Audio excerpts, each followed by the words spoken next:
Good evening friends, কেমন আছো তোমরা সকলে? আশা করছি খুব ভালো আছো এবং সুস্থ আছো। আজকে একদম একটা নতুনভাবে ব্লগটা শুরু করছি। তোমরাও ভাবছো হঠাৎ করে ঋতুপর্ণা কেন ক্যামেরার সামনে চলে এলো। আজকে ব্লগটাকে একটু অন্যভাবে স্টার্ট করার চেষ্টা করলাম, সেই জন্য বাড়ি থেকেই শুরু করলাম। এখন যাচ্ছি পুরী।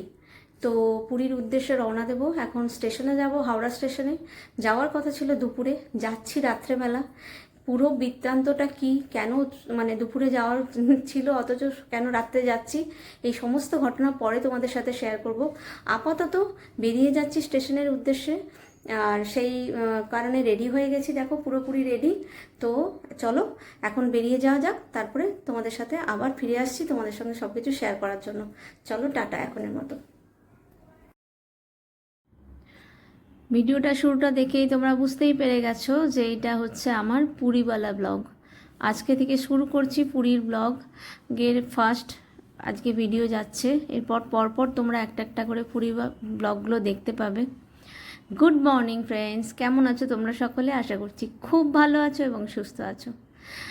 আজকে তোমাদের কাছে এই পুরীর ব্লগটা আনতে পেরে আমি খুবই এক্সাইটেড, কারণ আমার ঋতু সম্ভার চ্যানেল এই প্রথমবার ওয়েস্ট বেঙ্গলের বাইরে কোনো একটা ডেস্টিনেশনে বেড়াতে গেল এবং সেই ডেস্টিনেশনের ভিডিও তোমাদের কাছে নিয়ে আসলাম। তোমরা দেখেছো আমি প্রায়ই এদিক ওদিক ঘুরতে চাই, তোমাদের কাছে সেই চ্যানেলের ভিডিওগুলো নিয়ে আসি। তো আজকে প্রথমবার দূরে কোথাও বেড়াতে গেলাম, সেই ভিডিও নিয়ে এসেছি। সেটা হচ্ছে পুরী। দীঘার ভিডিও তোমরা আমার চ্যানেলে অলরেডি আগে দেখেছো, সেটাও একটা সমুদ্রের বিচের ব্লগই ছিল। আর এটা একদম পুরী ধাম।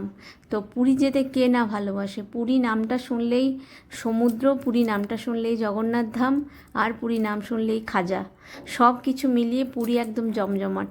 তো অনেক দিন থেকে একটা পুরী যাওয়ার ইচ্ছে মনের মধ্যে ছিল, কিন্তু হঠাৎ করে যে এইভাবে সুযোগ চলে আসবে সেটা বুঝতে পারিনি। যদিও যখন টিকিটটা কেটেছিলাম তখন ভাবিনি যে যাবার দিনে বেশ ভালো মতোই একটা আমাদেরকে প্রবলেমের মধ্যে দিয়ে যেতে হবে।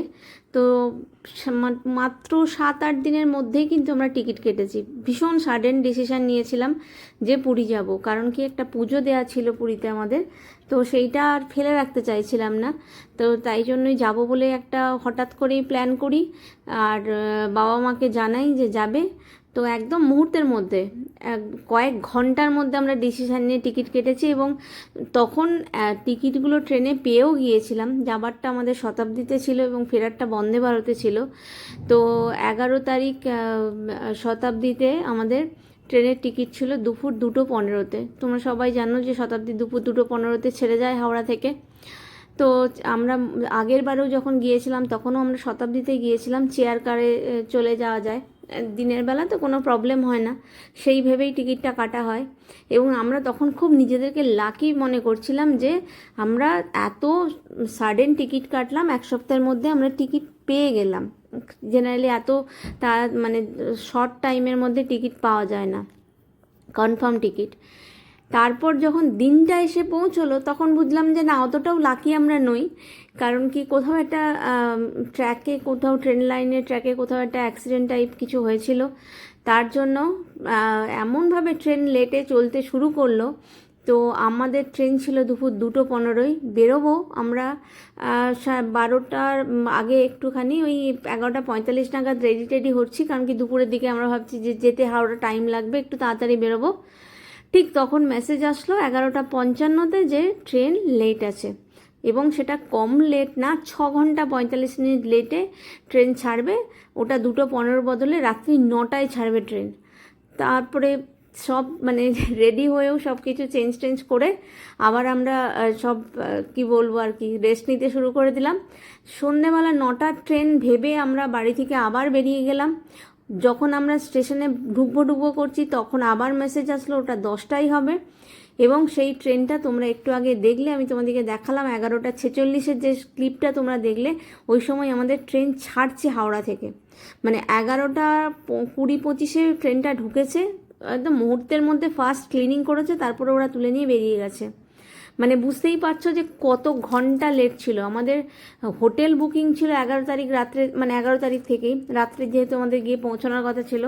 আমরা হোটেলে পৌঁছেছি 12 তারিখে, আমাদেরকে এক্সট্রা মানে দিতে হয়েছে, কিছু করার নেই, কারণ বুকিং হয়ে গেছে এবং লাস্ট মোমেন্টে পৌঁছেছি।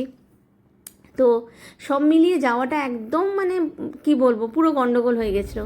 আর এই হচ্ছে ট্রেন জার্নিতে যখন সকাল হচ্ছে, সূর্যটা উঠছে, তখন আমি একটুখানি ভিডিও করার চেষ্টা করছিলাম। ভীষণ সুন্দর লাগছিল, মানে ক্যামেরাতে কতটা সুন্দর লাগছে আমি জানি না, কিন্তু সামনাসামনি খুব ভালো লাগছিল দেখতে। আস্তে আস্তে সূর্য উঠছিল, আর বুঝতেই পারছো চেয়ার কারে সারা রাত জেগে বসে জার্নি করা মানে খুবই বাজে গেছে, মানে যাওয়ার এক্সপিরিয়েন্স ভীষণ খারাপ। এবং তখন থেকেই ঠাকুরকে প্রে করছিলাম যে ফেরারটাও যেহেতু চেয়ার কার, ওই রকম কিছু যেন না হয় যাতে রাত্রে জার্নি না করতে হয়। তো যাই হোক, সেটা আর করতে হয়নি, সেগুলো পরের ব্লগে তোমরা আস্তে আস্তে দেখতে পাবে। তো আপাতত এই যে পুরী মানে উড়িষ্যা ঢুকে গেছি, মহানদী ক্রস করছি, আস্তে আস্তে একদম পুরীর দিকে এগোচ্ছি। তো এমনিতে জার্নিটা খুব মানে ট্রেনে উঠে যাবার পর জার্নিটা খুব খারাপ ছিল না, কিন্তু ওই একটু রাত্রে শুতে না পারলে যেটা প্রবলেম হয় আর কি, একটা বসে জার্নি করা অত ঘন্টার জন্য। তবে শতাব্দীতে ডিনার খেয়েছি, ডিনার বেশ ভালো ছিল। যদিও ওই রাত্রি 11:46 পর ডিনার দেওয়ার পর মানে রাত্রি 12টায় মানে আর্লি মর্নিং ব্রেকফাস্টের জায়গায় আমরা ডিনার খেয়েছি বলতে পারো। তো যাই হোক, কিন্তু ওই সমস্ত ক্লান্তি, সমস্ত অভিযোগ সব কিছু মিটে গেল যে মুহূর্তে আমরা পুরীতে গিয়ে টাচ করলাম পাটা। মনে হলো যে একদম সব ক্লান্তি দূর হয়ে গেল, সমুদ্র দেখলাম, ব্যাস। এই যে দেখো তোমাদের সে সামনে পুরীর সেই বিখ্যাত দৃশ্য, সেই হচ্ছে সমুদ্র, সমুদ্রের বীচ এবং লোকের ভিড়। এবং এখন খুব সমুদ্রের ধারে সুন্দর করে ঝাউ গাছ লাগিয়ে সৌন্দর্যায়ন হচ্ছে। তো সব মিলিয়ে একটা অন্যরকম ফিলিংস তৈরি হচ্ছে। এবং দীঘার মতো পুরীতেও এরকম new Puri, new old Puri এরকম একটা ব্যাপার তৈরি হয়ে যাচ্ছে, কারণ এত আস্তে আস্তে ভিড় বাড়ছে এই মেরিন ড্রাইভ ধরে। তো ওই রকমই একটা কিছু তৈরি হতে চলেছে। তো যাই হোক, আজ থেকে আমার এই তোমাদের কাছে এই ইন্টারেস্টিং ব্লগের ফার্স্ট পার্ট চলে এলো। আস্তে আস্তে পরপর পুরীর সমস্ত ব্লগ তোমাদের কাছে আসবে, তোমাদের সাথে শেয়ার করব। এবং প্রত্যেকটা ব্লগ তোমরা না স্কিপ করে ভালো করে দেখো, তোমাদের ভালো লাগবে। তোমাদের জন্যই প্রচুর খেটে খেটে আমি ভিডিও বানিয়েছি যতটা সম্ভব হয়েছে। তো তোমরা প্লিজ সব কটা ভিডিও ভালো করে দেখতে থেকো, এবং ভিডিওগুলো কেমন লাগলো অবশ্যই কমেন্ট করে জানিও। আর যদি ভিডিওগুলো ভালো থাকে অবশ্যই লাইক করো এবং শেয়ার করো।